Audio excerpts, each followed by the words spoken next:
Hello, everyone. This is Trip, and you are here in session one of Religion and the Spiritual Crisis Ministry in a Secular Age. And I'm here with my friend, Dr. Andrew Root. How are you doing today, Andy? Doing all right, Trip, but as I look at myself on Zoom, I look super tired, and old. So that's frightening. But yeah, no, I'm good, man. I'm happy to be here and to be talking with you. And yeah, hello to all the people out there in internet land who have decided to join us for this. Oh, yeah. Definitely glad you're here. Ms. Bird, this is week one. So if you get done with this and you say, wow, that really didn't suck. And it's a good time to invite your friends because whether you're joining live, whether you're watching the video later or listening to the audio later, remember everything throughout this entire class will all get put on the resource page, which the link and the passwords at the bottom of every email you get from me. Just remember that. If you get behind and you don't want to see the session until you finish your reading, you can go there. Or if you want to read after because you think, oh, maybe that helped me, you could do that. Or you can do the before and after thing. I don't know how you want to do it. That's why we give it to you all on the resource page. So you can go at the pace you want, in the order you want, at the time schedule you want. But remember, you can interact in the Facebook group when this is in the original stream. You can also leave comments there later, but you can also reply to all the emails with questions and such. And we've already been given questions before they even heard us say anything, Andy, that we'll get to at the end. But today we'll be kicking it off. We'll be looking at the introduction in chapter 8 of Secular Age, just where the focused reading section, and then tackling some of your questions. But do you have any words of wisdom for people that are going to be reading Charles Taylor and Rosa for the first time? Like when you and I talked about doing this, we were both like, "Oh, this is so good!" Like another reason to read people we like reading. But if you aren't coming here because of the book list, then what kind of advice do you have? Yeah, well, I mean, hopefully that'll be part of my task here in the first few minutes as I present some ideas and try to connect this to ministry. So hopefully you'll see if you're on the ground doing ministry, you'll see a significant connection here. And I think we're going to wrestle with some of the bigger questions that if we don't explicitly express that we feel deep within us. So I think that's worth it. The other advice I'd have if you just started to dip your toe into a secular age or you've already made your way through it, I kind of feel like this huge brick of a book, like you've got to read it 3 times. So that's a little it's if you feel overwhelmed, you're right where you should be, because it does. I don't know, like reviewing the chapters, Trip, for today, I thought, gosh, first of all, I thought this stuff is so good, and obviously I'm biased that way, but then I also felt like, my gosh, every time I like dive into these chapters, I see something new. It's almost a different book. So I don't know. I tell people this is one of the first philosophy books written in the 21st century that will be read in the 22nd century. I mean, I think it's that important. Again, I'm biased, but I it's mean, part of what are that you because going it's to do? Go write a trilogy about it? I'm gonna try to do that and then just touch on little pieces of it too. So yeah, exactly. Well, the other thing I think before we jump in is just to say a little bit about ourselves for those who aren't familiar with both of us. Um, just knowing that there are people that are regular homebrewed listeners and have heard you on the podcast before, but there's also people that friends recommended them join the group or different ministry groups they were a part of that, connected it. So yeah, I'll just say a few things real quick. I grew up a pastor's kid. I'm sure this will come up in it. My family were Baptist church planters. We were wet Baptist. I mean the not fundamentalist type. Um, and I was a minister full time for 15 years. I did my PhD in Los Angeles, so I worked at a UCC church there, a very large one for mainline Protestants, like 800 people, not for evangelicals, but for liberal Protestants, it was a mega church. Um, the I'm currently at the University of Edinburgh and doing religion and science stuff. So yeah, and then the podcast and all that kind of thing. So I grew up in a ministry context, was a minister for a long time, and then because of the internet, I hang out with ministers all the time, and I'm sure at some point I'll do it again because I like it. But yeah, What do you think, Andy? What should people know about you? Yeah, I'm trying to mirror what you said. I don't know if I can do it so elegantly like you did, but I did not grow up in a ministry family. My dad only went to church when there wasn't snow on the ground in the upper Midwest because he also worshiped at the church of the golf course. So that wasn't my world, but I grew up in the upper Midwest here in the States. So I'm in Minneapolis, St. Paul now, grew up in a suburb of St. Paul. So I'm a Minnesotan kind of all the way through. Grew up in a conservative Lutheran denomination, now in the not conservative Lutheran seminary. I teach at Luther Seminary here in the Twin Cities and have been on the faculty for 16 years. And stuff I do is really a lot of my ministry experience is in youth ministry, and I now teach in a fairly big program and in a chair in youth and family ministry. But I have my kind of, for a gross kind of word, my brand has been trying to bring kind of theological reflection to that, and have written on Bonhoeffer and then written a bunch now on Charles Taylor, and really just thinking about ministry as a deeply theological task is what I'm interested in. How those of you who are on the ground just trying to make it day by day are actually doing something distinctly theological in important in that way. So that's my research area, and that's what kind of led me into Taylor. Is I thought no one describes the problematic, I think, or what we feel in our bones as we're doing ministry on the ground. I mean, I think better than Taylor does. So, and Rosa too. Rosa, I think, just gives an interesting element to it. So yeah, that's me, I guess. Does that work? I have a I wife who's a think so. pastor, and so and a couple kids that are teenagers, and yeah. So you'll probably hear about them as we go. Awesome.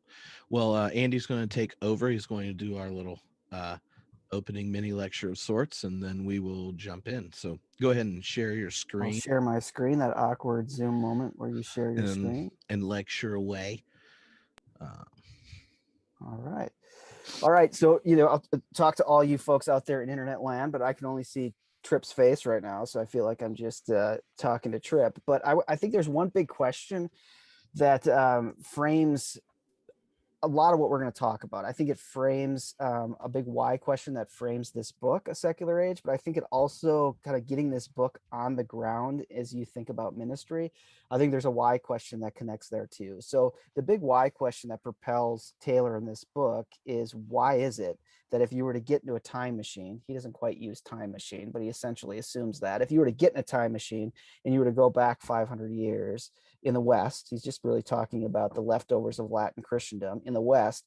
Why just 500 years ago, I mean, a relatively short time, why was it nearly impossible to not believe in God? You almost had to believe in God to function within society. And now in a short 500 years, this is completely flipped. So that's his big why question. To get our feet on the ground, for those of you in ministry, I think there's two why questions we can hold together. I think you're smart enough people to have these three why questions going around your head. But one of those why questions is, why does it just feel like, particularly being a Protestant pastor, is so difficult right now? I mean, why is that? I have a lot of experiences back in the pre-COVID days, particularly when I was going to conferences and visiting people at churches and things, particularly pastors' conferences. I would often have the confessional moment after I was done giving a presentation, where a pastor would come up as I was, taking my computer down and unplugging it and putting all the adapters away. And they would have this really beautiful but broken, vulnerable moment of confession where they would say, I have no idea what I'm doing.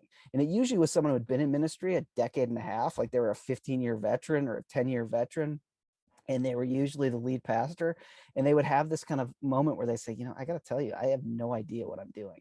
And then they would kind of snap back into confidence and say, actually, no, I'm a pretty good pastor. Like, I preach a good sermon. I put on a good meeting. I lead a good meeting. For the most part, our church has grown, or at least it's stayed, pretty consistent, which is no small thing in our day and age. No, I think I'm a good pastor. And then the kind of vulnerability would come back, and they're like, but I just feel like I'm missing something. Like, I just am not exactly sure what I'm doing. And I think Taylor will get us there of why. Another why question we could hold together is, why are people leaving the church? I'm not sure this is a good question, but it seems to be on the forefront of everybody's mind of, why does it feel like younger people or just any people are uninterested in being in the church? And so I think Taylor's Taylor's answer to this is also helpful for us. And so there is one big answer. Why is it harder to believe in God than it was 500 years ago? Why is it so hard to be a pastor? Why are people leaving the church? There's one answer that this 700-page book gives, and the answer is it's the secular. So I should unshare my screen now, and we should be all done. And hey, this class was free, so it was all wrapped up in like 8 minutes, and you should be thrilled. But of course, it takes this big book to try to get at what do we actually mean by the secular. So obviously the secular, you could probably do this right now in the chat, start to give your definitions of the secular. And if we were to start to look at everyone's, hundreds of definitions of the secular, we would see that there would be some pretty good overlap. Like there's ways we agree on what the secular is. But I think if we were really to look at those and do some kind of social scientific analysis of what people described or how they defined it, we'd also see a lot of divergence. That the secular just is a slippery term of what do we actually mean by it. I mean, it's so slippery that Taylor needs 700 pages to actually describe what he means by the secular and how he thinks that we are now in a kind of secular age, which I think is another way to think about this book, is he's saying there's a kind of secular age we're in, and it's not necessarily the kind that you always think of kind of as a knee-jerk reaction of what it means to be in the secular. So we have to unfold this word a little bit. And this is going to feel like my mini lecture here. It's going to feel a little bit like, I guess the best analogy I have it for it is like when you first watched the first Lord of the Rings movie and you sat in the theater, if you were old enough, and you watch for like 3 hours and 25 minutes. And then Frodo takes the ring and says, we're going to go up the mountain now. And then the credits roll and you're like, wait, what? Now the movie's about to start. I sat here for 3.5 hours for the movie to begin. That's basically what these presentations are going to feel like, because I'm just going to unfold this a little bit. And Taylor takes 700 pages, so we can take 3 or 4 weeks to really get at a final landing point of his definition of the secular. But we do have to kind of think historically, as well as think about how this gets embedded in our imagination. I mean, that's another thing that's really interesting about Taylor, is he's working with ideas. He's kind of following his professor, Isaiah Berlin, the Oxford Don, who was looking at a kind of a philosophy of ideas and how these ideas kind of get embedded in our imagination. So he wants to say this is kind of built within the structures of our societies, but also within our kind of imaginary, as he says, our kind of knee-jerk imagination, or some people may say they're like unthought.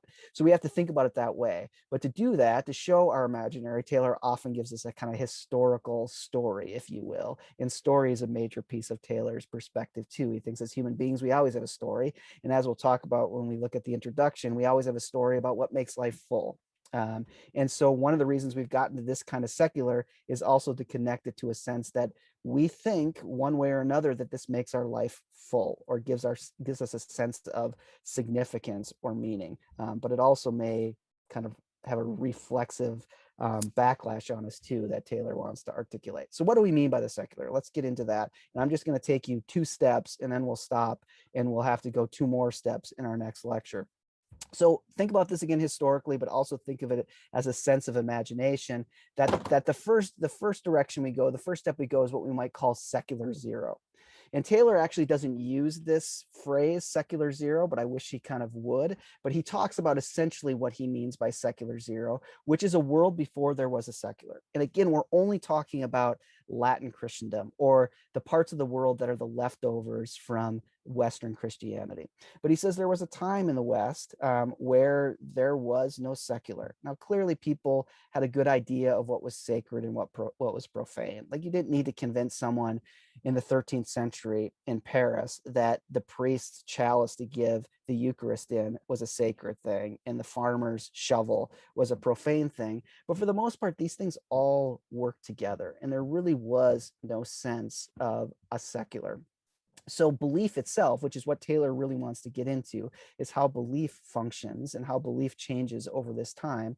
That belief, it was really hard not to believe. As a matter of fact, Taylor even says it was really hard to be an atheist at this time. There was really no atheists if you were to go back in that time machine to the 13th, 14th, even early 15th century. It was hard to find any atheists. As a matter of fact, if you were to go to Venice right now, if you could get on a plane, which Italy's open, so you can do it, and you were to go and you were to walk the canals. I had this great opportunity a few years back to go to Venice with this scholar of the history of science named Mike Shank, and he can speak like every European language. And I was dropping him off somewhere. We were on this trip in Italy. He says, I got to show you the statue. And so he took me to this back little canal, and he's like, look at the statue. And this is this statue here that you see. And it was of Paolo Sarpi. And I don't know if any of you know who Paolo Sarpi is. I didn't at the time. Now I can sound smart because Mike taught me this. But Paolo Sarpi was actually, and we were on a Galileo trip. So he wanted to show me this because this is Galileo's friend. So Paolo Sarpi was Galileo's friend and actually encouraged Galileo to like publish his book of his theory. And Paolo Sarpi was also the dissenting voice at the Council of Trent. So this is like late 16th century into the early 17th century. But there's an interesting plaque at the bottom of it. And the plaque, of course, says Paolo Sarpi's name, and it says his date of birth and his date of death. And then it has a little quote. And then Mike, because he's way smarter than me, translated for me. And this is what the quote said, which I find just fascinating. It said, Paolo Sarpi, the only unbeliever of his generation. The only unbeliever of his generation. So just think about that, man. If you're someone bouncing around in the 16th century in Europe and you don't believe, you get notoriety, you get a statue. Go to Los Angeles Now trip, and I can imagine if there was a statue for every unbeliever, you couldn't even drive down just think about how bad the traffic would be on the 405 then, if they had to line the 405 with statues of unbelievers. So the point is, in the secular zero world, it's really hard not to believe.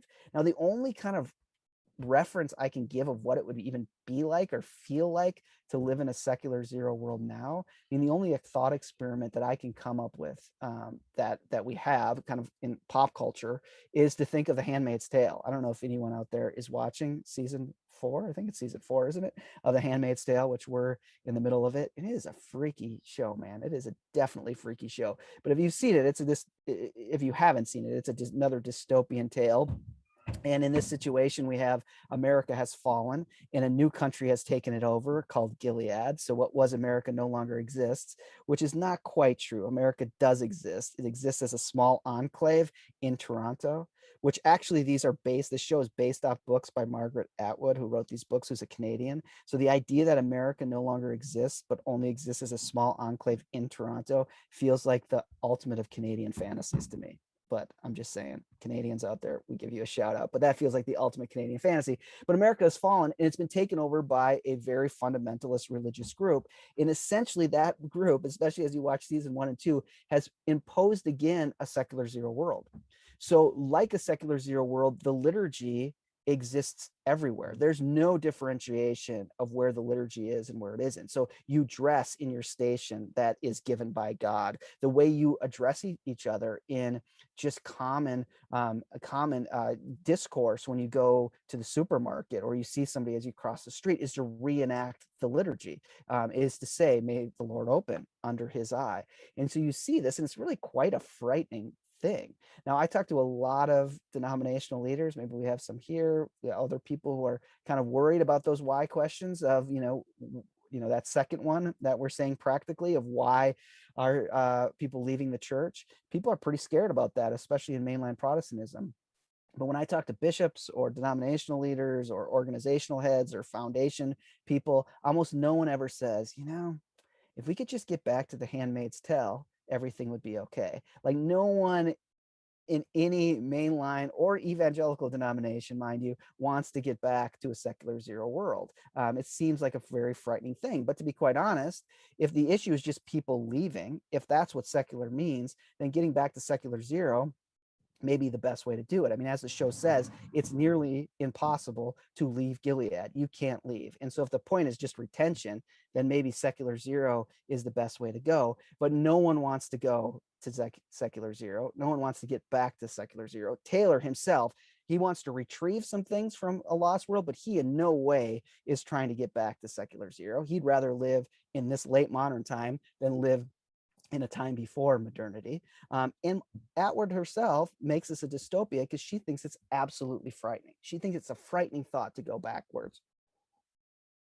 And she does, because you need 3 things that we just don't really have anymore to live in a secular zero world.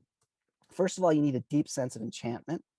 You need to have a sense that things themselves are imbued with a divine reality, like the things you can touch and feel, and that the self, our understanding of the self, has to have this idea that it's porous or it's open. So first of all, there needs to be an kind of enchanted realm. There needs to be a kind of sense that there are demons and devils everywhere. Now we can talk about this, and I think Trip and I will have a really good conversation about this, because this honestly is one of the most direct places where Taylor gets pushback, and how much he leans on particularly Max Weber in his assertion of being in a disenchanted age. And there's been other really interesting thinkers who have really opposed Taylor on this and don't think we're in a disenchanted age. Though to run to Taylor's defense, which I actually am not trying to just defend him, I actually think he's kind of right here. Taylor's point isn't that individuals don't seek spectacle or don't seek something electric, or that we can't use consumerism or even money and certain forms of capitalism to give kind of spectacle and some kind of pseudo-religious perspective to us. But he doesn't think our institutions and our political orders necessarily are still imbued with this deep sense of enchantment.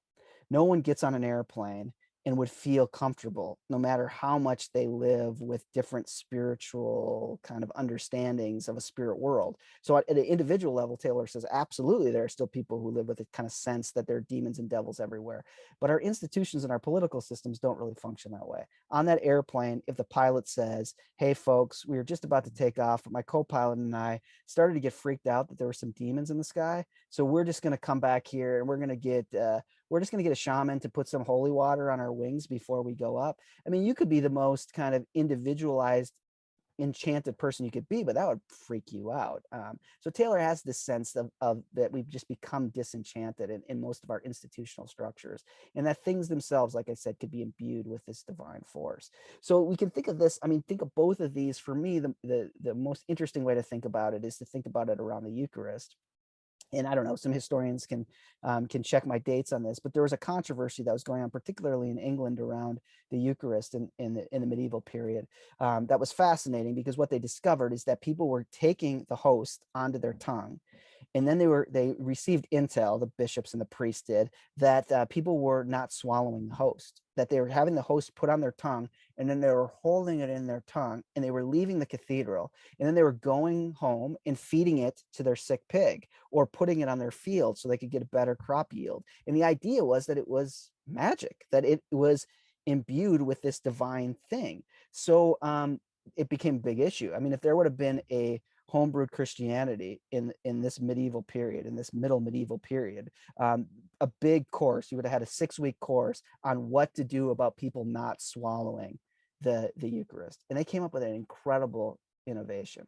I don't know how they figured it out. I don't know how many meetings it took, but basically they came back with, well, just make people stick out their tongues. This is why still when you watch like an Irish or an Italian gangster film, where usually there's a montage of murders, and at the same time that communion, the Eucharist, is happening, you'll always see, the lead gangster stick out his tongue like he's a 4-year-old with a sore throat at the doctor's office. But that was all goes back to the medieval period to show that you were actually swallowing the host, that was the point. And so what the theologians did is they ramped up the idea that if you took the Eucharist in the wrong way, you could bring damnation onto yourself. And so what ended up happening 50, 60, 70, 80 years later is that people were not taking communion at all. They were frightened to take communion.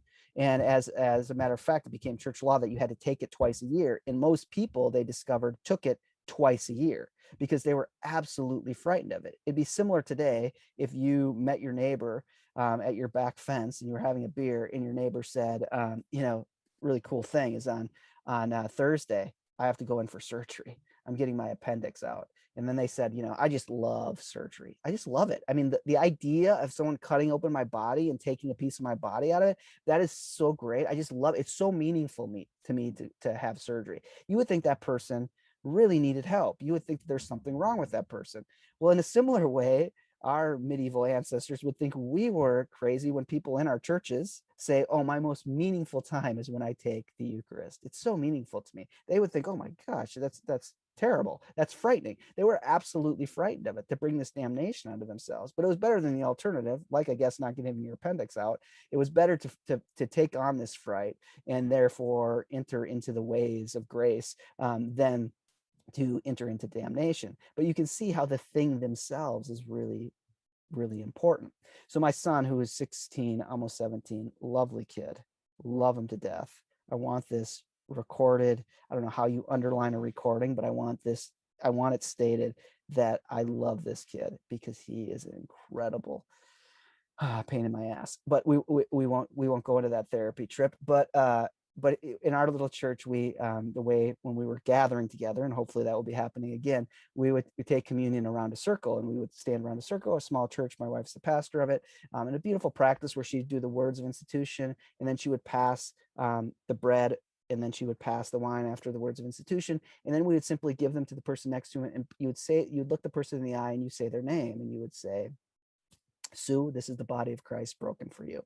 So anyhow, this is happening in our church, and it's going around the circle, and I'm at about 6 o'clock with my son next to me, and the bread is coming around. The host, the real presence of Jesus Christ is coming around, and he turns to me and he whispers, he says, "Hey, is that bread gluten-free?" Now, you need to know he thinks he has a moral aversion towards anything gluten-free. He thinks it's the worst because of obviously his mother's gluten-free. So it automatically is bad. So he says, "Is that gluten-free?" And I know this is going to be an issue. So I don't even look at him. And I just, but I feel like I need to be honest. So I just say, yep, it is. And he looks at me and he says, "Well, I'm out." And he turns around and he walks out of the sanctuary. And I have to tell you all, this is confession, that it took everything in me not to tackle the boy and beat him in front of the whole church. But very different imagination here, a very different imagination of people in the high medieval period who are shaking as they take the Eucharist. And my 16-year-old son who's like, gluten-free, I'm out. But there is this deep sense of things themselves being imbued. If we were worried about people leaving the church, I mean, one of your church council meetings could have been like, you would have somebody, if we were back in this kind of imagination, where someone could just simply say, "Hey, you know what we would do to keep our young people in this church? Why don't we just get Peter's teeth? Like, if we could just get Peter's teeth, then we'd be fine. Like, you don't need a great youth worker or a great new curriculum. Just find, Ambrose's toenails and everything would be cool." And that seems weird to us now, but that was this deep sense that things themselves could be imbued with this divine force. Now, I could go on forever and ever about this and just remind you that Notre Dame and Jean Chapelle, these two beautiful buildings, these cathedrals and these chapels, were built as reliquaries. That very different than a modern imagination where you build a building for a function. Like when you're going to do a capital campaign, you say, "This is what this building can be used for. This is how many nights it will be used." That was ridiculous in a secular zero world. You would build it for a thing, that you have Mary's cloak, that you have Jesus' crown of thorns. You'd build a huge, massive, intricate, beautiful building laced with glass and stone for that sake. Just a very different imagination. And of course, the last piece of this is that the self was porous. And these all work because the idea of the self is that things could get into it, that evil forces could get into it, that the self, that there was a very small boundary between the spiritual world and the self, that there wasn't a buffer, which we tend to live with now. One last historical story, and I know I'm giving you too many historical stories, but one last that I think is just really interesting is that when Augustine in the 4th century got the flu, there's a story that Peter Brown tells about his beloved Mother Monica taking him. He's, I don't know, 8 or 9, and he's sick. He may have the flu, and he's not feeling well. And so she takes him, strips him naked, gets him wet, and rolls him in salt. The idea being he's sick, he's vulnerable. The demons and devils could get inside of him. But clearly, I don't know, I think we've maybe lost this page of our tradition, but clearly demons and devils like sweet things more than savory things, So she wrapped him in salt to protect him. And I know all of you are just the worst dad joke ever, but that's part of my pedagogical point. Is I would bet on the chat right now, which I can't see, no one was freaking out, said, "Oh my gosh, he just insulted devils and demons." All of us who are part of this, the devil has just put a vendetta on our head. Now we're all vulnerable in our own being. The evil forces could get into us. We tend not to think that way. The closest thing we get to this kind of sense of something getting in and changing our being, of the self being porous, is this classic Snickers commercial. You probably remember this.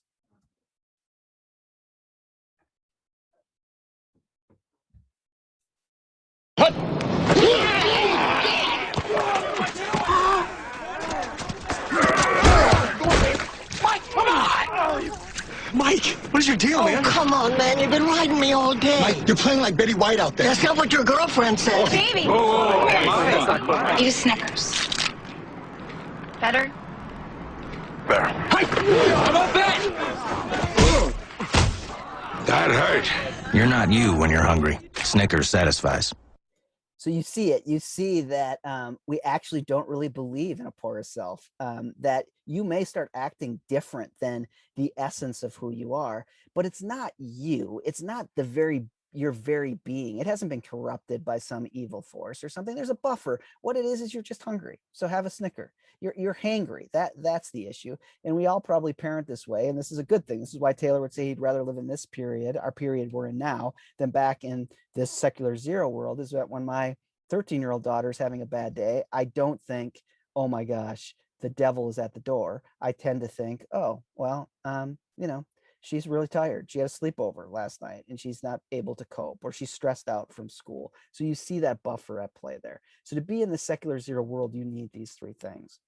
The secular starts to arrive, as Taylor wants to say. First of all, he wants to say, as we unfold this and we find these different seculars, he wants to tell us, once one is there, it gets caught in the DNA of our imaginary. So if you're still feeling like, well, some of this kind of feels like it's still around, it is kind of still around. We're never really as modern as we think we are. Like, when Tom Brady wins the Super Bowl and someone steals his game used jersey and it becomes a huge issue, it shows we're not really as modern as we think we are. And these things still exist in us. They still haunt us in some ways. They still come up. We still like to go to movies and be haunted by enchanted things or by demons and devils. We still have stories of dolls that can actually become imbued with an evil force. So these still are there, but we do enter into a different time. And this is what Taylor calls secular one. And I'm just going to take us this step further, and then Tripp and I are going to have some conversation. So Taylor calls this secular one, or secularity one. And what he means is this huge thing happens that we almost don't even see anymore because it's just so normal to us. It's just in the air we breathe. But a real divide happens. Like I said, the sacred and the profane in secular zero almost fit together like puzzle pieces. They just work together. But now we do see a kind of tension, and we do see a little bit of an either or play out here. And we do see a distinction between what is public and what is private.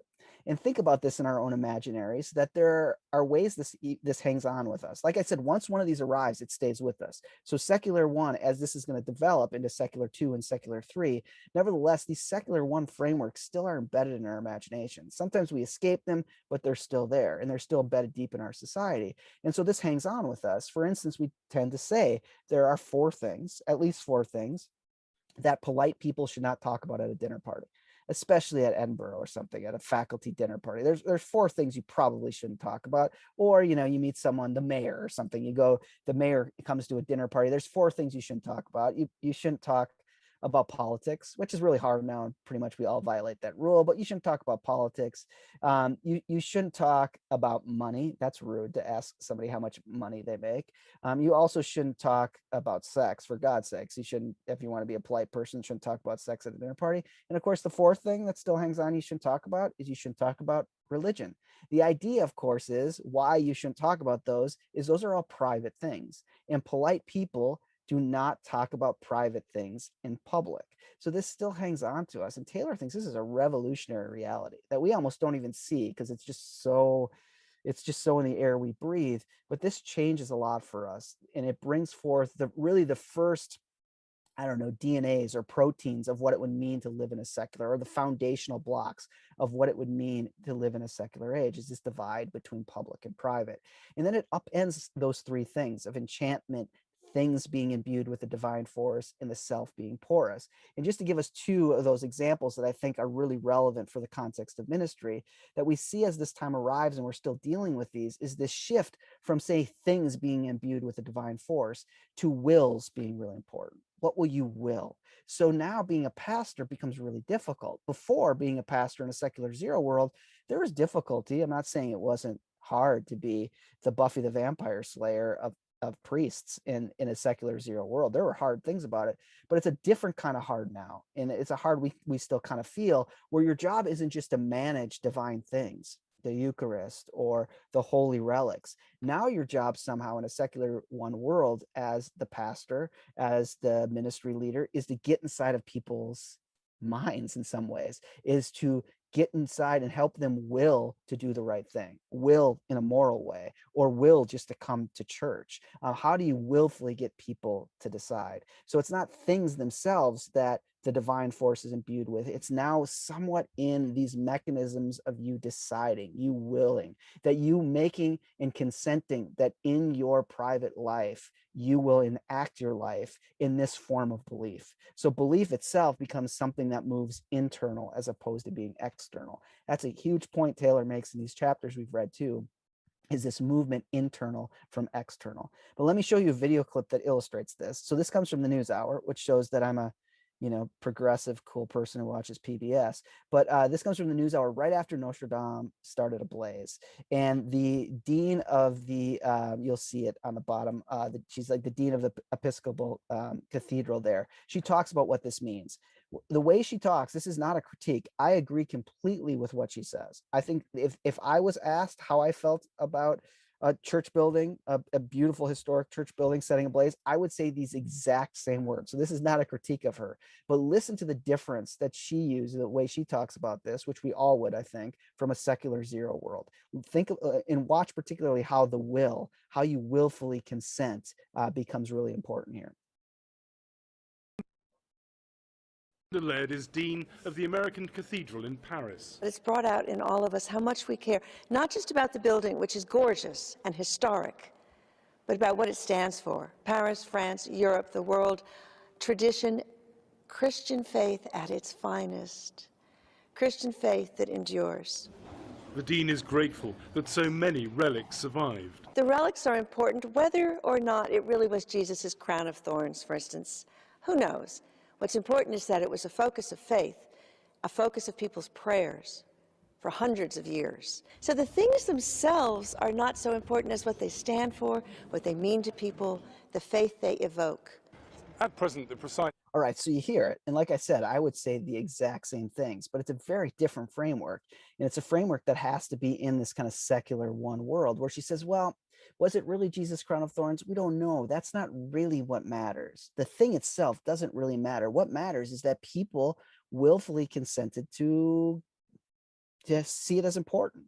It impacted the way they internally thought about belief. So this is a big transition. And now the pastor has to do some job to get over the buffer of the self, to get in and help people willfully decide to enact their lives in a way of belief. That's really difficult.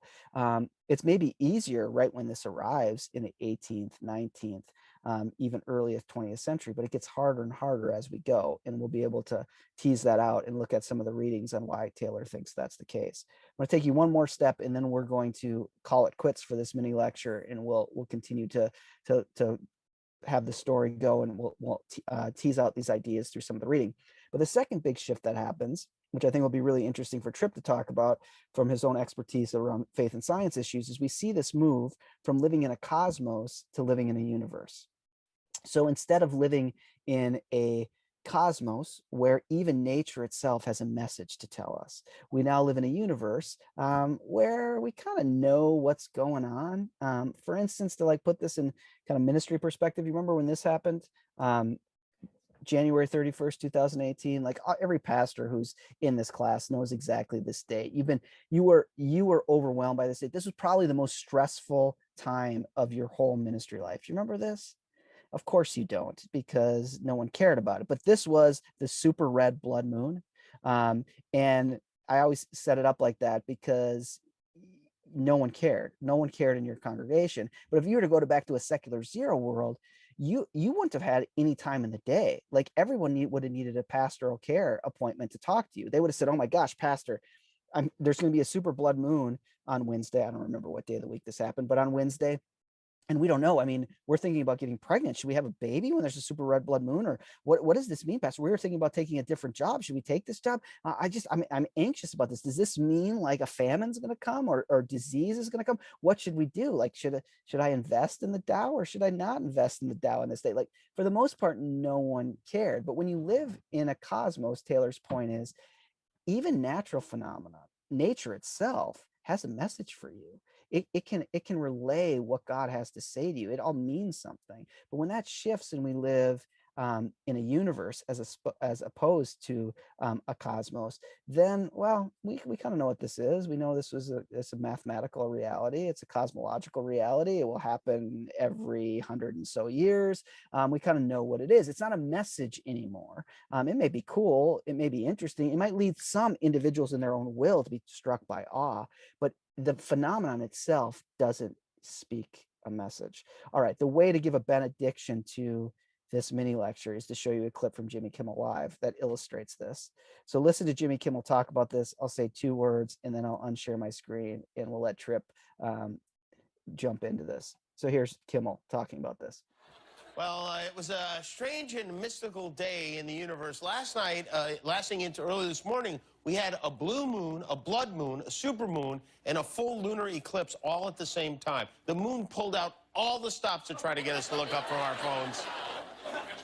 This is something I've been excited about this for a few days. I read about it, and then I marked it in my calendar. I told my wife, I was like, we got to get it. I wrote super blood blue moon, 5:29 a.m. That was supposed to be the ideal time. And this hasn't happened for 152 years. It's a rare thing, so I wanted to get up to see it. So I set my alarm for 5:25, giving me 4 minutes to get up and get out on the balcony. Alarm went on.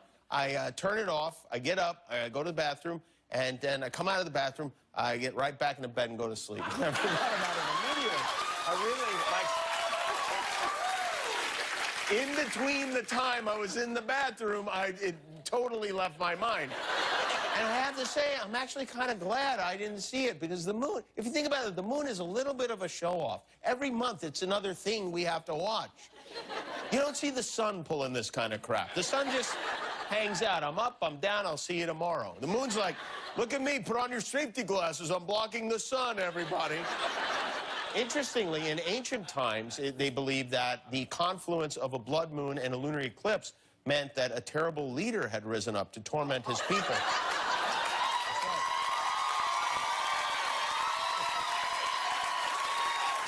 Did you see the State of the Union last night? President Trump delivered his first State of the Union address. All right, you get the point. But there's 2 elements that are really clear here. One is he wants to see it, but he can easily go back to sleep. He's not haunted by it. And the second, of course, is the idea that it once would speak something. So the joke, of course, of a terrible leader rising up. All right, I'm going to unshare my screen and we'll transition to our next element of session 1. Awesome. Well, thank you, Andy. You know, one of the things that when I think about introducing Charles Taylor, I wouldn't have used YouTube clips. It probably would have been a lot more boring. And again, I mentioned this to you earlier, I would have probably wanted to correct his interpretation of Nietzsche. But one of the things that he points out in the reading that I'd love to hear how you articulate it in a congregational context. You mentioned that for him, secularity isn't defined by unbelief, but the contestability of belief, right? So you gave the example, like in 1500, it's impossible not to believe in God. And today you're like, well, I mean, I might get up for the blood moon, you know? So I guess that means that there's been a shift in the plausibility conditions of what belief in, you know, intellectual scare quotes entails, because it's not a cultural given. But like, what does that look like when you think of even faith leaders act, like how they work through their own faith, let alone maybe the task of introducing beliefs to people under these plausibility conditions? Yeah, I mean, I think particularly, I mean, it will be interesting, Trip, as we have this conversation to also be thinking like Protestant Catholic, knowing that like Taylor's a Catholic and a deep believing Catholic, and I would imagine most of our people on here are Protestants. I'm kind of an uber Protestant, so being aware of those distinctions and trying to kind of tease out the differences of those will also be really interesting.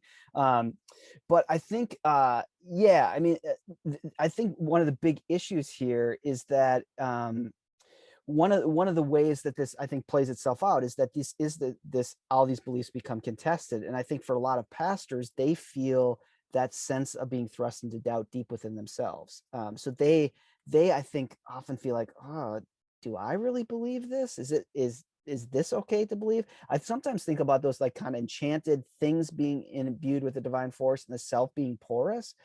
It's not even that pastors maybe believe less than people in their congregations, but I think those things, sometimes when you're a pastor in a congregation, you'll have people like, you know, the CEO of a company will be like, oh yeah, like I've had a couple times where I've really wrestled with demons, and you know, and you're like, oh, that's a nice metaphor. Like, no, I really did. And you're like, holy crap.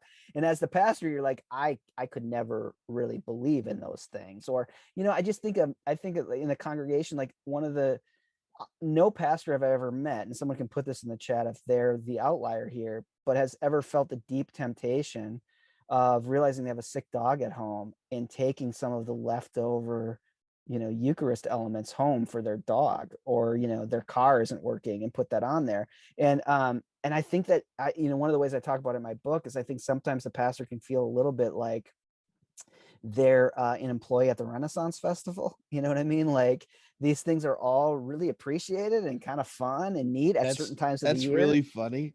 Yeah, and then a lot of times people just don't kind of care, and I think that kind of doubt and that kind of not caring would actually be easier if people were like, this is dumb, this is stupid, I hate this. I mean, we get some of that, but I think that'd be easier. But for a lot of people, it just doesn't matter. It's like, why would you get all upset about what happened at the Renaissance Festival because, you know, it wasn't historically accurate or something? Like you wouldn't go crazy about that. And sometimes I think pastors feel that, like, well, I wish people would care more, or they can feel that themselves. And so that leads them to even doubt these things more than sometimes people in their churches. Like, well, I don't know if I could really talk this way. Does that make sense? Oh, yeah. And when you give the example of, you know, the stealing the bread, like, I read this book right after I got to California, right? And I was a Baptist preacher's kid in North Carolina. So in rural North Carolina, where I grew up, religious diversity was the kind of Baptist you were, right? And whatever the closest in the United States is to the opposite of the secular age was what I was in, right? And then we moved, church planted in a town, and in capital city Raleigh, and I went to the Arts Magnet School, and then I'm doing a PhD working at a UCC church in Los Angeles. Very different world. And because of that background, like I was like thinking through it conceptually the same time I was attending to teenagers and college students, you know, spiritual questions and stuff as they go along. And to me, it was just exciting because finally I wasn't ruining kids' faith by making them talk about Kierkegaard and Nietzsche and all that kind of stuff, because they were already there, right? You know, in a much more secular context. But I wonder, do you think that different congregations in different parts of the countries are at different places? Like, for example, some people could be working in a rural context in a predominantly, you know, Christian area, and they have a congregation where some, right, have left Christendom of sorts, and others are happy to be there. And in fact, they're giving to make sure they can simulate never having acknowledged the arrival of the secular age, as opposed to in Los Angeles, I invited people into faith, baptized them, and they had never been religious before, and their parents weren't, right? So, like, how would you kind of frame that? Because, you know, Charles Taylor's talking about this big shift, right? And in the reading, he says, you know, it starts out in the high culture at the intellectual level, and then it seeps down. And he's talking Canada, he's thinking Europe, but America's got like pockets of resistance. Right. Yeah, it's fascinating. So, you know, this is the ugly pitch for another piece of my writing, but I know you've had on your podcast before Douglas John Hall, the also McGill theologian, who was just a few years older than Taylor, and they knew each other a little bit, but not real well. But he just had his 90th birthday, and I had an essay in a book that was honoring his 90th birthday, and I was trying to compare both Taylor and Hall, and actually say Hall is a kind of theologian who's responding to Taylor, and that Hall's really, through his theology of the cross, is responding to the fragilization that Taylor is articulating. But one of the elements I get at is you know, now we have another Canadian, another McGill, not even Canadian, a Quebecois Canadian, you know, so really has your, you know, maybe mind towards Europe in a certain way. But there is, and Taylor's really aware of this. So in his, what is it, Dilemmas and Conflicts, I think is the if I have the title right, he has a little chapter on the American exception and how America is this kind of exception outside of the Western world, where he wants to get, and this is kind of where, I mean, we'll go to this next week, so we'll just keep spinning around these ideas. But when he gets into secular two, he thinks one way you could define secularity, and the second way is as fewer and fewer people going to church. And he said that would be a very common way of thinking about what's happened in the Scandinavian countries, for instance, or what's happened in Canada.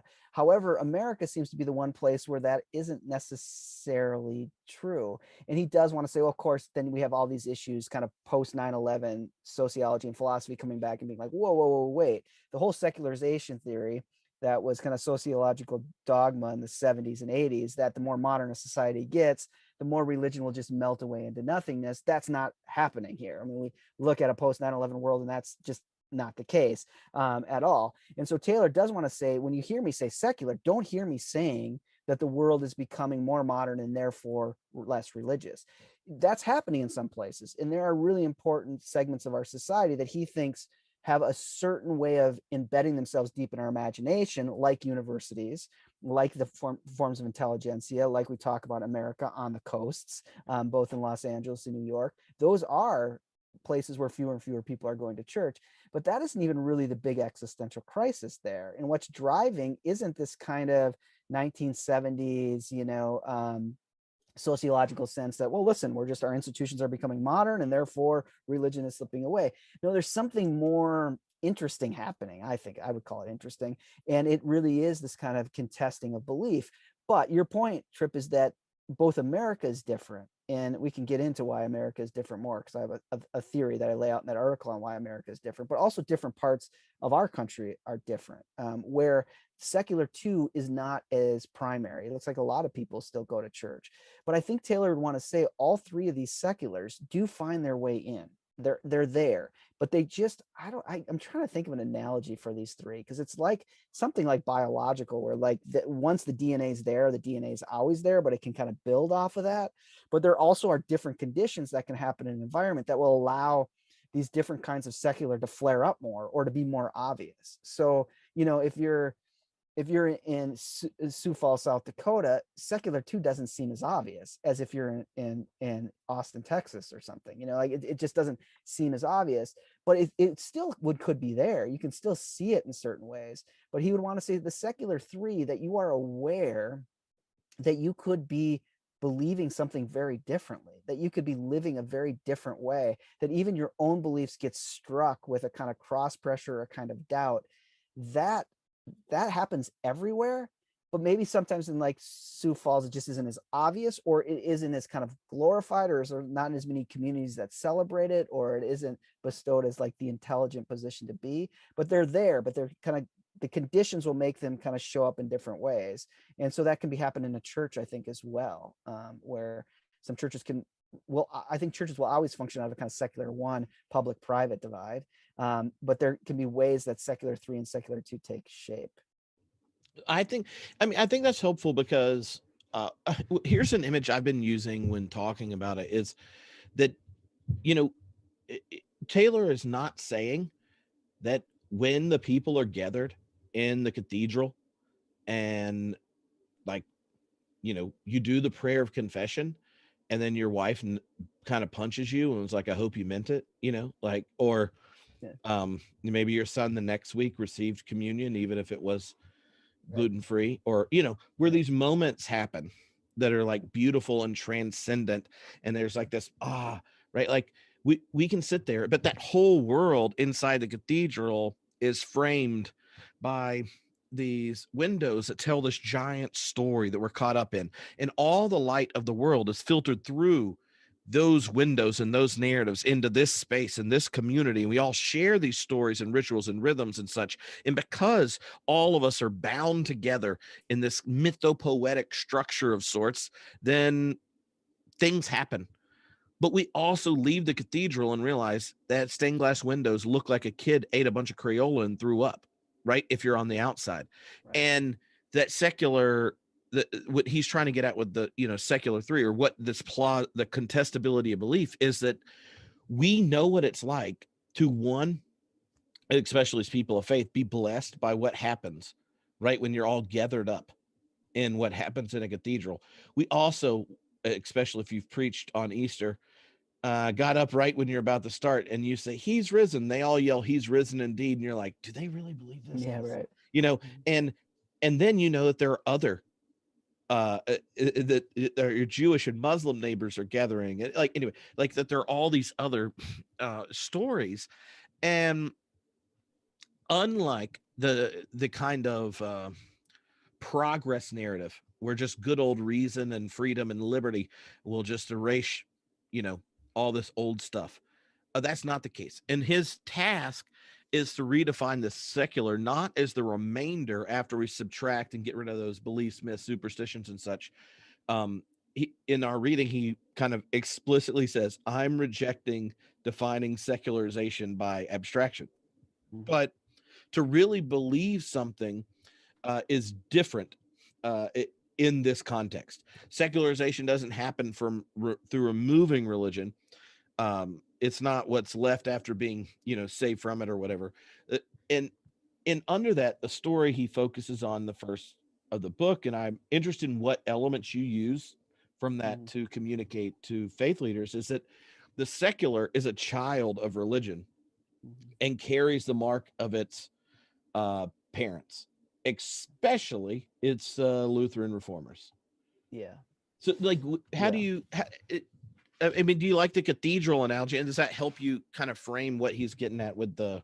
Yeah, it does. I mean, the cathedral analogy is really helpful because I think what Taylor kind of thinks, and is an interesting way for us to think about it, is that once, using this analogically, like the whole of society was inside the cathedral. So it all made sense. And of course, if you go to like the cathedral at Chartres or whatever, you realize really quickly that you need to learn another language to be able to read the stained glass. But the stained glass is in a language. It's in a story. There's a story here, and there's a way of talking and a way of understanding it. And you often need a guide when you go to those cathedrals, because you need to say, okay, now you start here, and then you go to this panel and this panel, and then it weaves back to this panel. And when you're, as a late modern person, you're like, it's beautiful. I think it's great art, but I don't know what this means. Why is there a goose with that guy? And who is that person? And why does everyone have a beard? Like, you don't know this, but there's a whole story. And so Taylor wants to get at two things. He thinks one of the things that it means to then be a late modern person in this kind of secular age is that the indigenous languages of transcendence, we've lost those. Those become lost languages. So even the pastor has a hard time holding on to the languages of transcendence. And in many ways, our theological education kind of doesn't even teach you those languages anymore. It gives you the university way of doing things, but to teach you to speak these languages, and if you know Taylor, language is a huge thing for him. So there's that piece of it, but it is also the other side, that it is that language, just like the stained glass, is a story. And to have belief, he thinks, as he really lays this out in the introduction, is inextricable from some kind of narrative you hold of what makes life full.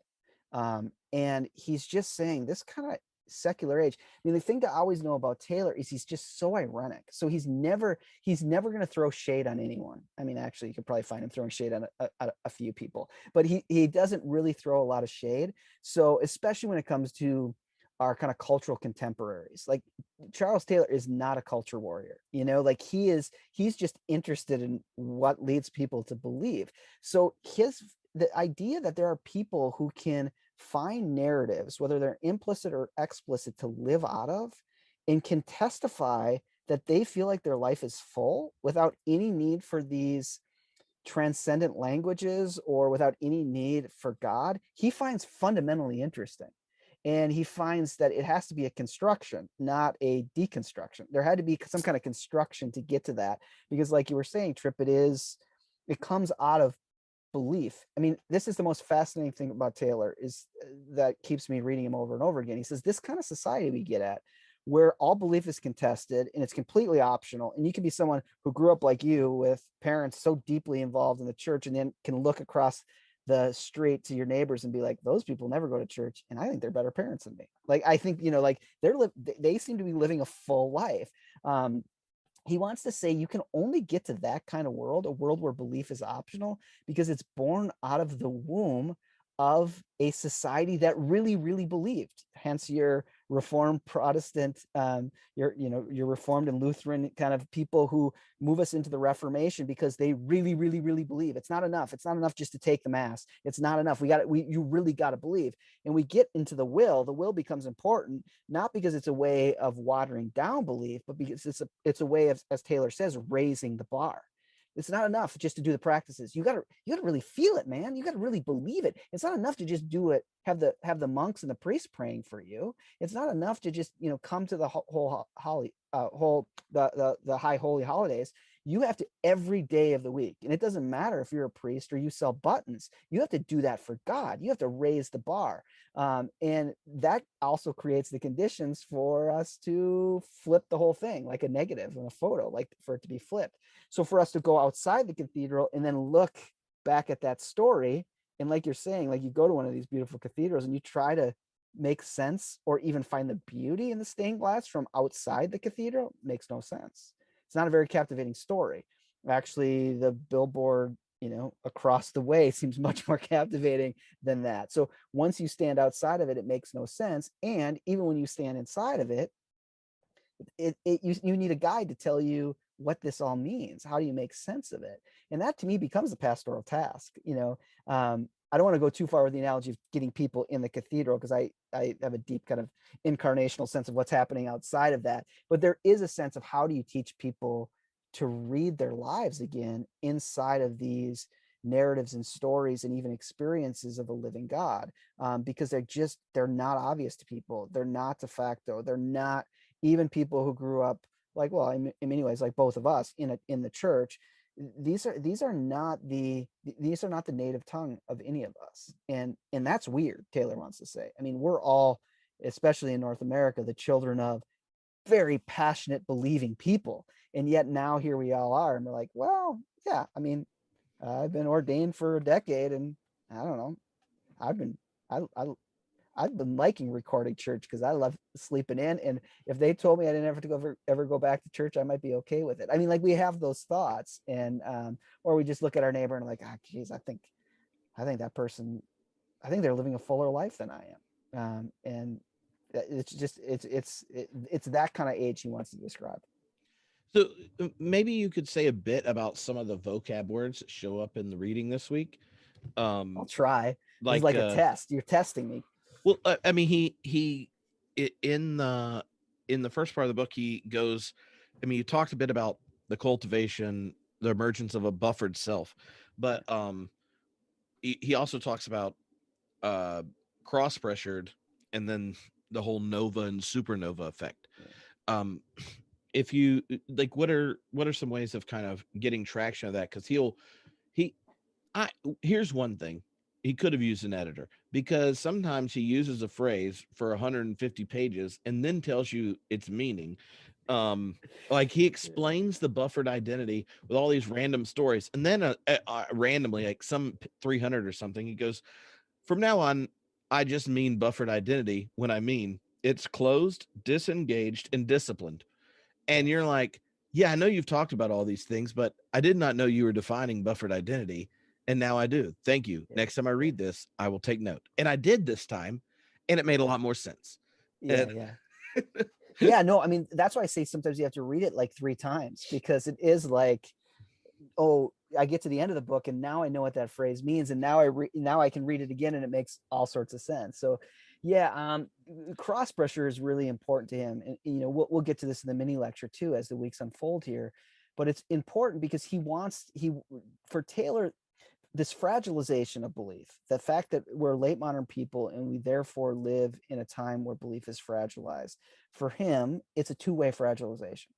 So almost no one gets to escape the conditions of fragilization. Like, my joke. This is page 303 for all of you that did your reading. Page 303, double fragilization. All right. It's a 2-way double fragilization. And so, the way I like to think about it is, for Taylor, if you're a believer, everyone doubts. everyone gets crossed up. Like you get crossed up in the sense of you're like, no, I believe this. Maybe in the right situation, I'd even die for this. But then again, I think, oh, if I would have been born in India, would I believe this at all?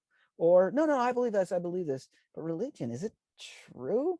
Or is this just like an evolutionary trick, man? Is this just like false pattern recognition? That's all this is. It's false pattern recognition going crazy. It's like you can't not be tripped up by that.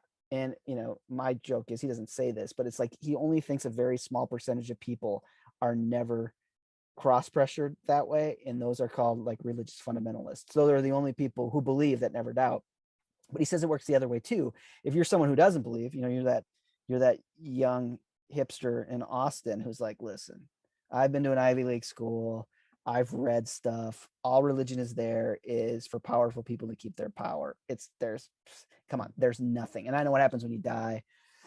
It's like turning off a TV set, man. It just goes dark. There's nothing. You're dead. It doesn't matter. It's like, yeah, that's your belief system that you don't believe, and that will work for you.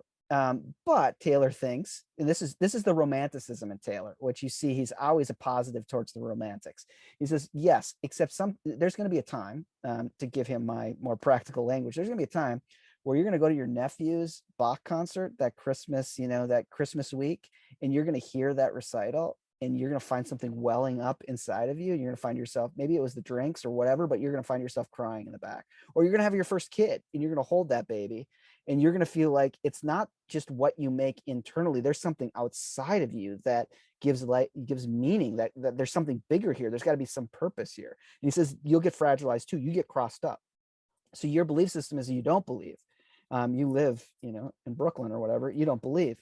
And yet you'll get crossed up too. And you'll find yourself believing sometimes. He says this is me adding to him again, there's only a few people who are unbelievers who never find themselves believing. And those people are called British New Atheists. But everybody else, at some point, even those who don't believe, find themselves believing. So that's what he means by cross pressure, is that just, and we'll circle around these. Like with Taylor, he needed an editor, but partly it's a little bit like reading Barth in the way that ideas just kind of keep circling around, and you can't get too stressed out if you don't get it, because it's going to come back at you. And you're right, it could be a little bit more consistent, but the Nova effect for Taylor is more of a historical argument, just in the sense that he thinks what happens is that this isn't a hard, stale secularity too, where just fewer and fewer people are going to church, fewer and fewer people care about religion or spirituality. We're all just becoming rationalist robots inside an organized capitalism. Like, he doesn't believe that. And we've actually seen historically, post 1960s, it hasn't really worked out that way.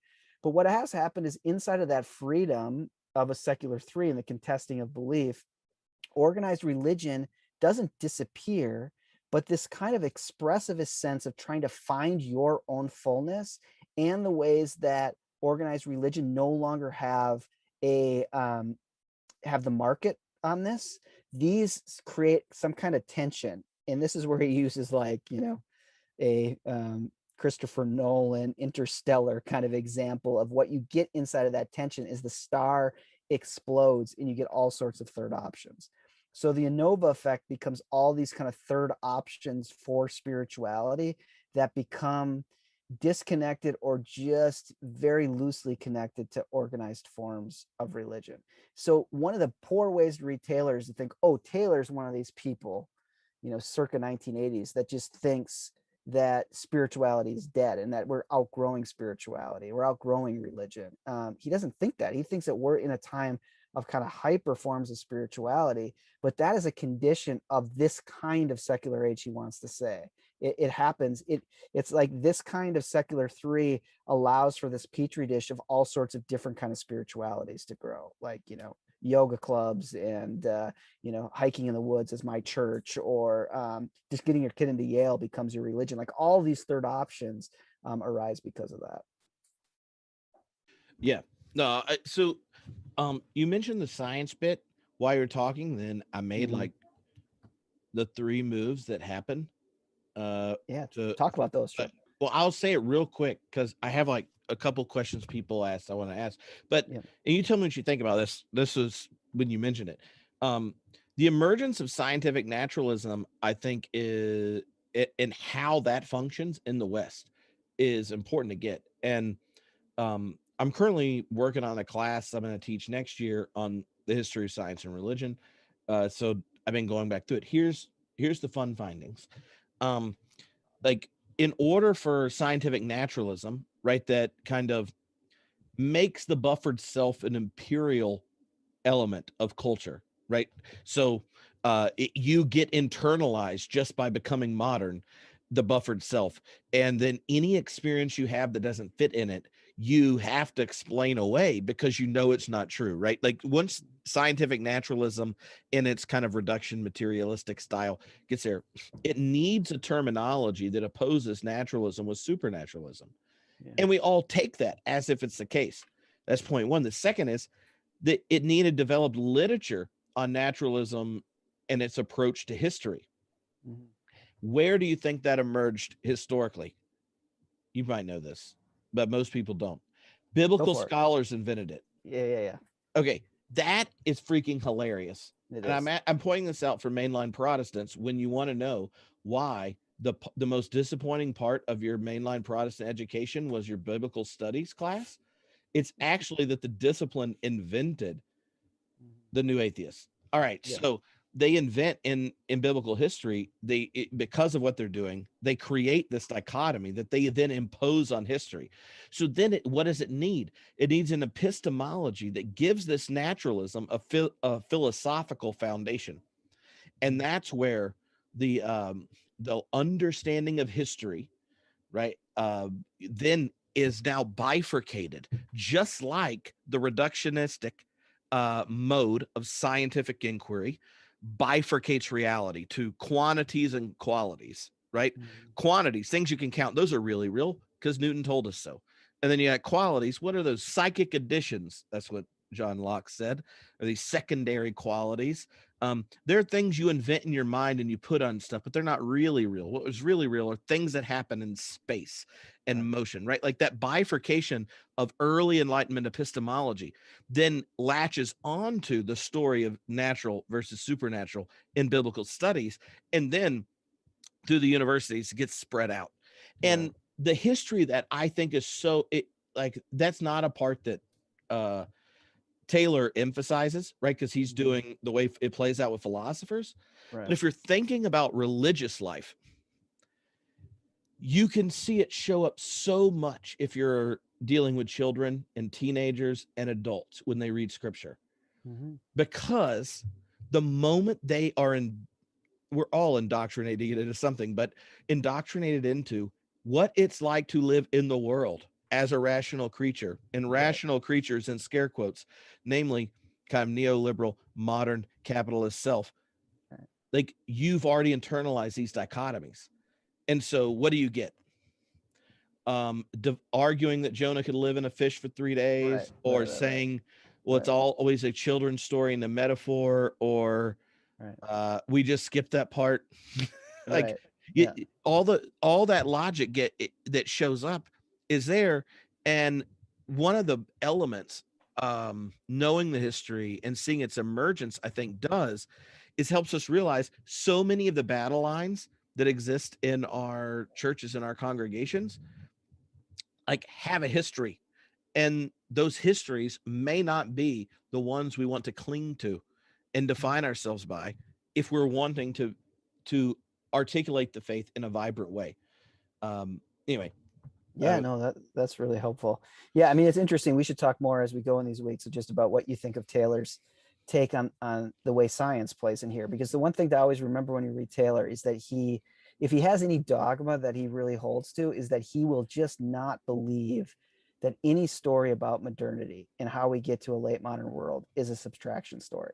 That it's just, well, once we lost that, this happened. Well, once we took prayer to school, see what happens. Or once you allow evolution to be a theory, see what happens. He just will not, he doesn't believe in that. So there's no home runs, there's no straight shots. Everything is this happens and then this happens. This is why it's 700 pages, because you have this, it could have went this way, but it went this way, and then it went that way, and then this happened.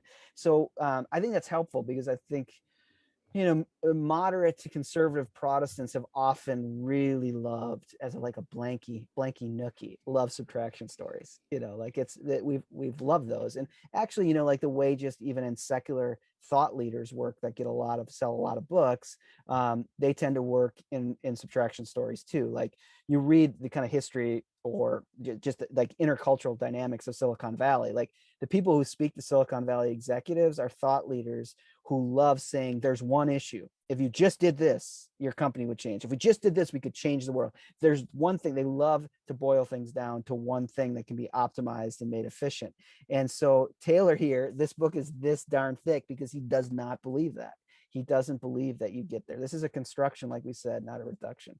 The other elements before we get to our Twitter questions or wherever they're coming from, I listen to podcasts where they have Twitter questions, so it seems cool. But what did you think, Trip, about the way Taylor talks about the rise of exclusive human flourishing, which is also, I think, a major point of his that my own writing, I don't think I've worked out enough how central it is for him. Any thoughts about that? Oh yeah. So, I mean, to me, the emergence of secularism needed that development where there's an option for meaningful life without any reference to the transcendent or eternity or something. Right. And, when Taylor goes on and discusses the turn towards the immanent frame and the emergence of exclusive humanism, I feel like both of those things go together. Exclusive humanism, and the part of the narrative in chapter 8 are the ways in which he talks about the axis of resonance, right? Like where in the modern age people will try to find ways of resonating on the immanent frame, be it a deep moral commitment or the romantic one, right? Like in connected with nature, moving beyond boundaries, or even the axis of critique. And in all those things, like one of the things that strikes me about each of them is they are explanations or lines of thought that insist that the immanent frame must have within it what we need. Yeah. Right. So it's absolutely. already kind of like cut off the option of the transcendent. Right. Even yourself has what it needs, that you already have what you need in you. Yeah. Right. So it could be so there's a number of, or it could be the whole, right? Like if you're romantic, the like nature or whatever, but it's never when you resonate with nature, then you have what you need. The other is not the actor, it's the self that is the actor, be it originating the morals and committing yourself to it in either a kind of Nietzschean or even a Kantian way, or the self resonating deeply with nature, or you are the one that recognizes all of modernity is telling itself a giant story and it sucks, right? Like the critical one I connect with deeply, but everything just needs to be deconstructed. And you find meaning and significance in that. But I see the thing that strikes me about the opportunity for a meaningful life is he talks about how, I mean, you gave the example of like the one unbeliever in Europe, right? Like, like there, the shift wasn't that there was a multiplicity of options. He's like, pluralism existed before. It's that the world was such that you could imagine yourself being one. And then he makes a list of ways you could interact. And one of them, marriage. Now, every minister knows this. Like, so you are probably in a congregation that was the compromise. Right? You think of how many people choose your congregation. If you were a UCC church in a really pretty building in Los Angeles, half your families, one of them's Catholic and one of them was in Congregationalist. And then they're like, let's go to the pretty high church version. Right. We both can stomach this. Let's go there. And I think that's it gives us an example that before, even difference wasn't a different wasn't an actual lived option for us. I mean, that's what Anthony Giddens says too, is to get to something like the kind of pluralism we have. It's not that like ancient Rome wasn't pluralistic. It was. You just never imagined these other people, you could be like them. But now one of the things is that we can imagine the person across the street like, oh wow, I could live that kind of life, and so that becomes quite different. But again, I think people need to just recognize for Taylor, he doesn't really think in exclusive human flourishing is the quote unquote best way to live, but he does think it's legitimately a way to live, and he's not a hater of it. Like he thinks, yeah, that makes sense. And it's pretty remarkable that we found ways to do that. But he is trying to make a wager here, and he did it in Sources of the Self in its own way, that that we need something outside of us to really direct our lives, to really get to the real depth of what it means to be human. Even he thinks we need to get there. And one of the things I find really fascinating to get, as we take this transition to Twitter questions, that is really, I think, interesting for ministers to think about, is how much Taylor then talks about renunciation and the need to renounce something. And I just think the way that our neoliberal capitalist kind of society has functioned, even the way that's become politicized and formed its way in its own political philosophy, we are very, very suspect of anyone that tells us we have to renounce anything.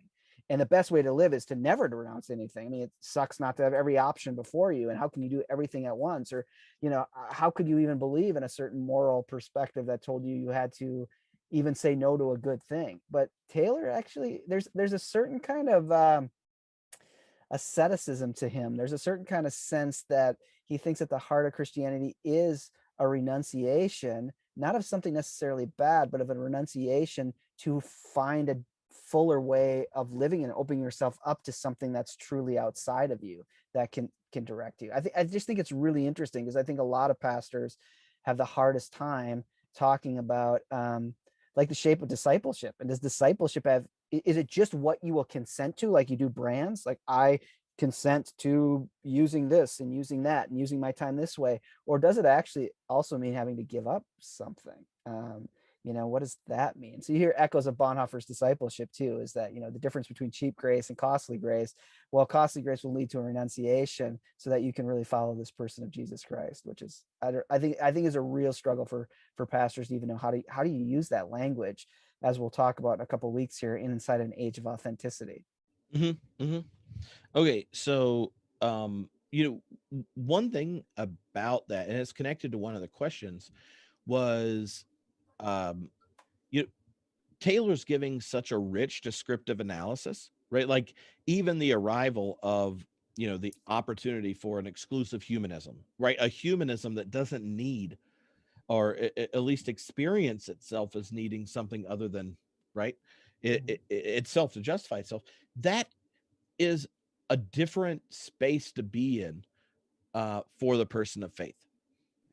And I think that a lot of, and one of the questioners was, as a mainline Protestant, like, I don't have a need, like some of my peers and more conservative ones, to run around thinking everyone has a cross-shaped hole in their life, right? And that my primary task in describing the gospel is not to convince everyone that they have a giant deficit of existence, so that the only solution's what I already have for them. But a lot of times I feel unable, is the way the questioner put it, to articulate the gift of faith if I don't also tell them they have a problem. So how does how do you think it helps us to give this kind of rich account? And right, something Charles Taylor, a Catholic, is doing, is acknowledging the multiplicity of possible life forms. How does that change the way you articulate the gospel, or understand the human predicament? Yeah, I mean, again, this is the interesting Catholic Protestant thing, because I do think, like, one of the pieces in our DNA as Protestants, even as mainline Protestants, is that there's a crisis everywhere. There's some kind of crisis. And I think inside the immanent frame where that's been moved to, which is, I think, a real problem for pastors and ministers, is it's been moved from, say, Luther's crisis, like, you are a sinful person standing in front, standing before a holy God or something. It's been moved to fewer and fewer people are going to go to your church. And, no one cares about your sermons. Like, that becomes the crisis, which is that kind of secular II crisis.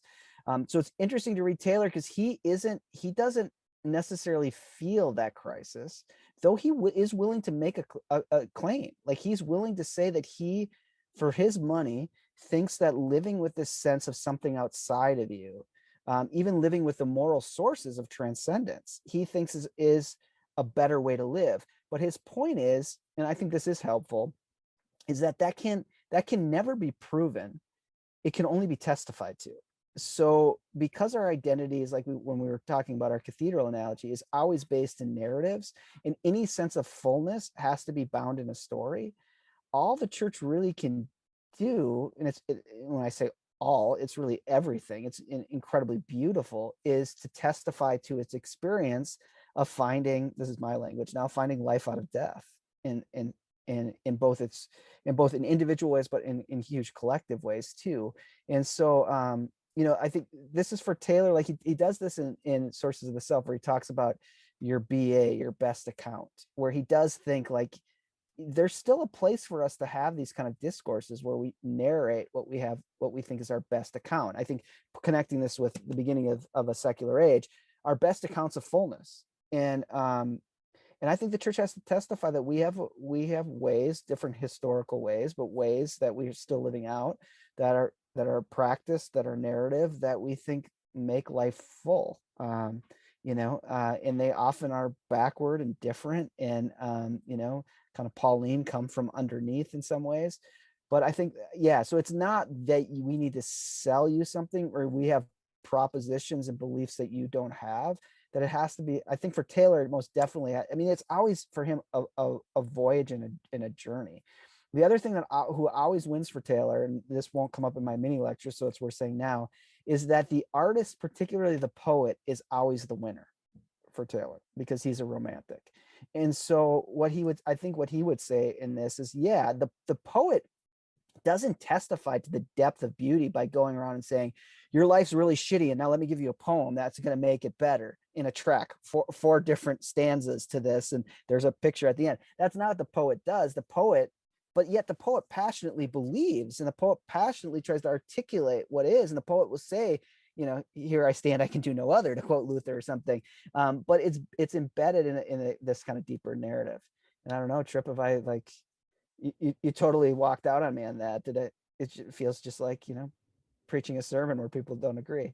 Oh, well, no, I was grabbing my jacket, but they didn't see that.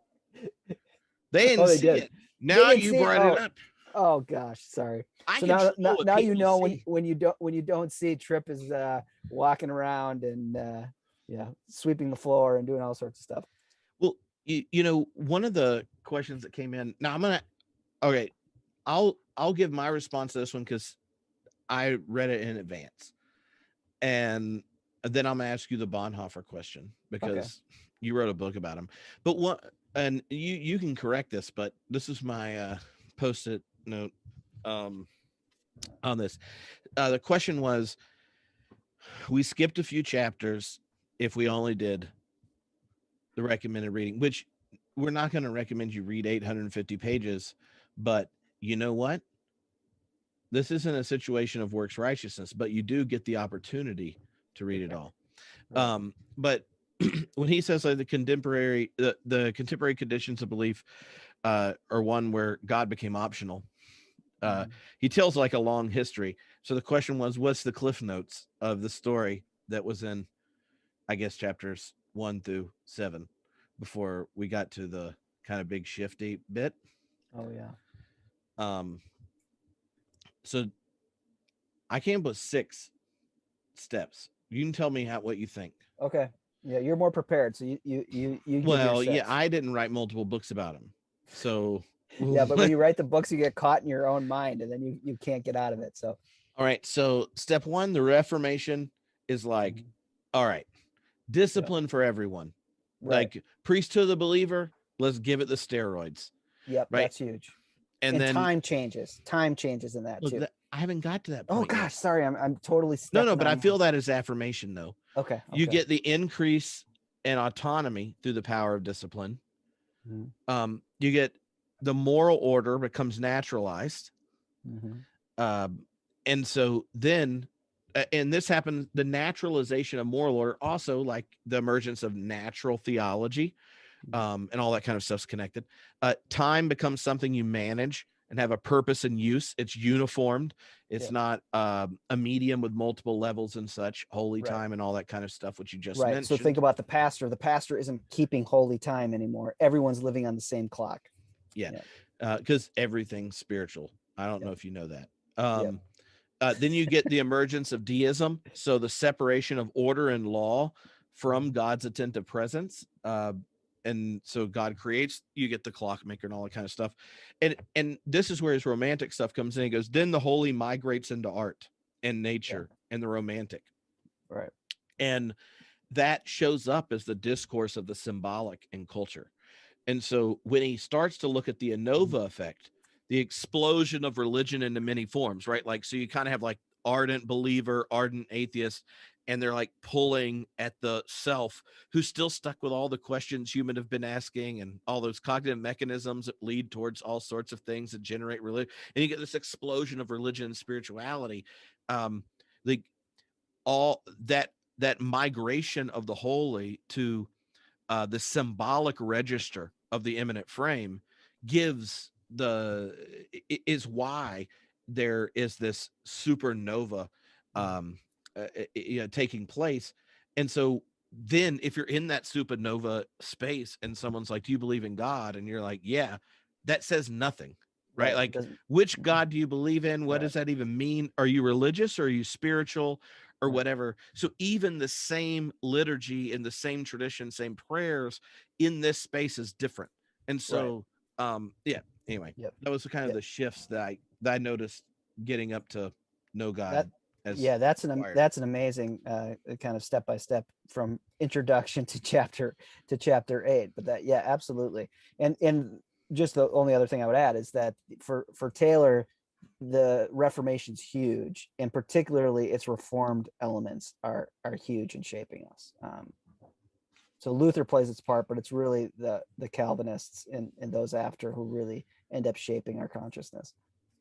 And all right, so the last question before you go is, if Charles Taylor was hanging out with end of life Bonhoeffer talking about religionless Christianity, God being pushed to the margins all the way out on the cross and stuff, as if for those that have spent more time with Bonhoeffer and are constantly wrestling and struggling with like that vision, how would you frame that encounter of someone more comfortable with Bonhoeffer reading this book? Yeah, it's a really good question. I mean, because I think the vision Bonhoeffer has from his prison cell when he writes about religionless Christianity, and even when he makes that bold, provocative statement that people have loved since the 60s, where the most faithful way for us to live for God is to live as if there were no God. I think Bonhoeffer does have a certain sense. I mean, and this seems really logical, sitting where he's sitting, that a kind of secular to reality, or the secularization theory, is going to occur. And so it would be really interesting if Bonhoeffer would have lived beyond that and found his way into the 1970s as the seminary professor you hated the most because he was so mean, like he just hated every sermon you preached, which I think Bonhoeffer would have been. We love Bonhoeffer, but I think Bonhoeffer would have been a tough professor to have had if he would have made it through the war. But I think the constructive elements where what would have been a really interesting conversation is for Taylor and Bonhoeffer to talk about their different reads of Nietzsche, because that would be a really fascinating one, because Taylor isn't, I guess he's kind of critical. I mean, he thinks he's a kind of counter Enlightenment kind of guy, but Bonhoeffer really found that he was his boyhood hero. Nietzsche was. So that would be interesting. But I think a lot of the constructive elements, I think they would share, though Bonhoeffer would put it in a very kind of Lutheran perspective. So, I mean, I read Bonhoeffer more as a Christological early Bonhoeffer as I read those prison letters than the kind of God's dead theologian, maybe, that some who just read the prison letters. But I don't really trust Bonhoeffer's cultural read of the future of religion from that prison cell. But I do think it's a really faithful response inside of bombs falling all around him. And I do think you can't read it outside of the way the theology of the cross even functions for him. So even when he's saying a way to live for God without God, he never can imagine that outside of Luther's theological crucis, outside of God being pushed out of the world, and that's where we find God. And that for Taylor, I mean, what's really fascinating is Taylor's great heroes are these kind of Lutheran these kind of Lutheran guys, these Lutheran romantics who are recovering Luther in their own time, Hamann and then Herder, and in these kind of guys who are trying to push back against Enlightenment rationalism by saying, wait, no, our German way of feeling and being and doing art is important. And Luther was a genius, and he didn't care about mathematics and rationality. He cared about dying and dirt and shit and life, and that's worth living for. And I think Taylor loves that, and so does Bonhoeffer, and they would have a really good conversation about that and be able to see God somewhat moving within those realities, though I'm one an uber Protestant and the other a committed Catholic. But there would be a sacramental way to connect them, I think, in that way. Yeah, well, his arcane discipline stuff. Bonhoeffer, yeah, absolutely, of the arcane disciplines. disciplines. And even the way Finkenwalde was set up in some ways is this kind of way Taylor would love it, like this way of this deep embodied kind of sense of both confession and practices. So I think there would be a lot of resonance in those ways. I don't know, we probably need another hour to talk about that. Well, but my dinner's ready, and you got to go to bed at some point. So yeah, well, I've had a lot of fun hanging out on the internet, and we'll do it again soon. Same bat time. Let's do it next week. All righty. Cool. We'll see you all later.